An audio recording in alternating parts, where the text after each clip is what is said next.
ആരോടെങ്കിലും എന്തെങ്കിലും വാങ്ങുവാൻ അല്ലെങ്കിൽ ആർക്കെങ്കിലും എന്തെങ്കിലും കൊടുക്കുവാൻ എങ്ങനെയാണ് ഹിന്ദിയിൽ പറയുന്നത്? ഏതൊക്കെയാണ് പ്രധാനപ്പെട്ട ചില സാധനങ്ങൾ നമുക്ക് എപ്പോഴും അത്യാവശ്യമായിരിക്കുന്നത്? ആ സാധനങ്ങളിലൊക്കെ ചില പ്രധാനപ്പെട്ട സാധനങ്ങളുടെയൊക്കെ പേര് നമുക്ക് നോക്കാം. അതിനുശേഷം ആ വാക്യങ്ങളിൽ എങ്ങനെയാണ് പല സന്ദർഭങ്ങളിലും ഉപയോഗിക്കുന്നത് എന്നും കൂടി നോക്കാം.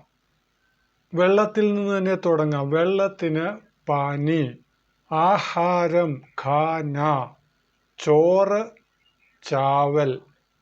അരിക്കും പലപ്പോഴും ചാവൽ എന്നാണ് പറയുന്നത്. ചോറിന് സത്യത്തിൽ കൂടുതലും ഭാത് എന്ന വാക്കാണ് ഉപയോഗിക്കേണ്ടത്. ചാവൽ ഖായ, ഖായ കഴിക്കുന്നതിനാണ്. അപ്പോൾ അരി കഴിക്കത്തില്ലല്ലോ. അപ്പോൾ ഇൻഡയറക്റ്റായിട്ട് കേൾക്കുന്നയാളിന് അരിയല്ല വെന്ത ചോറാണ് എന്നുള്ള കാര്യം ബോധ്യപ്പെടുന്നു. ചാവൽ ഖായ, ചോറ് കഴിച്ചോ എന്ന അർത്ഥത്തിൽ. മലയാളത്തിൽ അരി, ചോറ് വ്യക്തമായ വേർതിരിവുണ്ട്. കറിക്ക് സബ്ജിയോ അല്ലെങ്കിൽ കറി എന്ന് പറയുന്നവരുമുണ്ട്.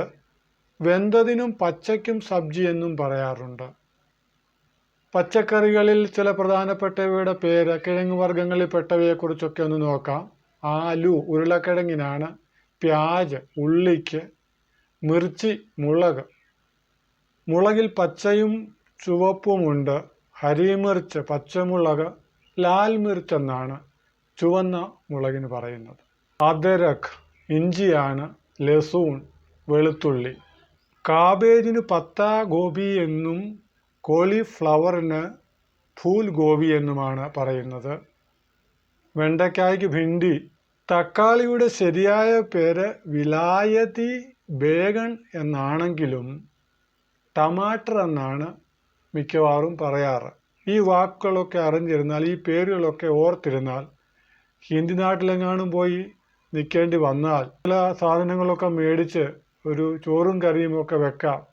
ചട്നി എന്നാണ് സമ്മന്തിക്ക് പറയുന്നത്. നാരങ്ങായ്ക്ക് നിംബു. പരിപ്പിന് ദാൽ. പച്ചക്കറിക്ക് കച്ചാ സബ്ജി, വെന്തതിന് പക്ക സബ്ജി, പക്കാ ഹുവ. ഇനി നമുക്ക് ഈ ചില വാക്കളി പേരിൽ ഉപയോഗിച്ച് വാക്യങ്ങൾ ഒന്ന് പറഞ്ഞു നോക്കാം. അവന് ചോറ് കൊടുക്ക്, ഉസ്കോ ഭാത് ദോ. കൊടുക്കുന്നതിനായിട്ട് കോ ഉപയോഗിക്കുമ്പോൾ ഉസ്കോ, വാങ്ങുവാനായിട്ട് നിന്ന് എന്നുള്ള അർത്ഥത്തിൽ സേ ആണ്. ഉസ്സേ അവനിൽ നിന്ന് അല്ലെങ്കിൽ അവനോട് വാങ്ങൂ. ഉസ്സേ മാങ്ങൂ, ഉസ്സേ മാങ്ങൂ അവനോട് ചോദിക്കുക അല്ലെങ്കിൽ അവനോട് ചോദിച്ചു മേടിക്കുക. ഉസ്സേ ചാവല്ലോ അവനിൽ നിന്ന് ചോറെടുക്ക്, അല്ലേ അവനിൽ നിന്ന് ചോറ് വാങ്ങുക. അവനോട് ചോറ് ചോദിച്ചു വാങ്ങുക. അവന് വെള്ളം കൊടുത്തോ, ക്യാ ഉസ്കോ പാനി ദിയ. ഉസ്സേ എന്നുള്ളത് പറയുമ്പോൾ ഉസ്സയായി മാറുന്നു. ഉസ്സേ പാനി ലോ, അവനിൽ നിന്ന് വെള്ളം വാങ്ങുക, അവനോട് വെള്ളം മേടിക്കുക. അവർക്ക് ആഹാരം കൊടുത്തോ, ക്യാ ഉൻകോ ഖാന ദിയ. കൊടുത്തു എങ്കിൽ ഹാ, ഇല്ലെങ്കിൽ നാ. ഹാ ദിയ അല്ലെങ്കിൽ നാ ദിയ. ദിയ മാറി ദേങ്കെ ആയാലോ കൊടുക്കും. ക്യാ ദേങ്കെ, കൊടുക്കുമോ. ക്യാ ഖാന ദേങ്കെ, ആഹാരം കൊടുക്കുമോ. ഉസ്കോ ക്യാ ഖാന ദേങ്കെ, അവൻ ആഹാരം കൊടുക്കുമോ.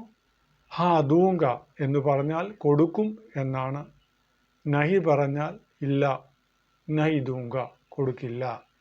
ക്യാ വേ നിംബു ദേങ്കെ, അവർ നാരങ്ങ തരുമോ. വേ നിംബു ദിയ, അവർ നാരങ്ങ തന്നു. വേ ഹരി മിർച്ച് നൈ ദിയ, അവർ പച്ചമുളക് തന്നില്ല. വേ ലാൽ മിർച്ച് ദിയ, അവർ ചുവന്ന മുളക് തന്നു. ഈ രീതിയിൽ നമുക്ക് ആവശ്യമായിരിക്കുന്ന ചില സാധനങ്ങളുടെ പേര് ഹിന്ദിയിൽ അറിഞ്ഞിരിക്കുന്നത് നല്ലതാണ്. അത് വാക്യങ്ങളിൽ ഉപയോഗിച്ച് ആവശ്യമുണ്ടായിരിക്കുമ്പോൾ നമുക്ക് ഉപയോഗിക്കാവുന്നതാണ്.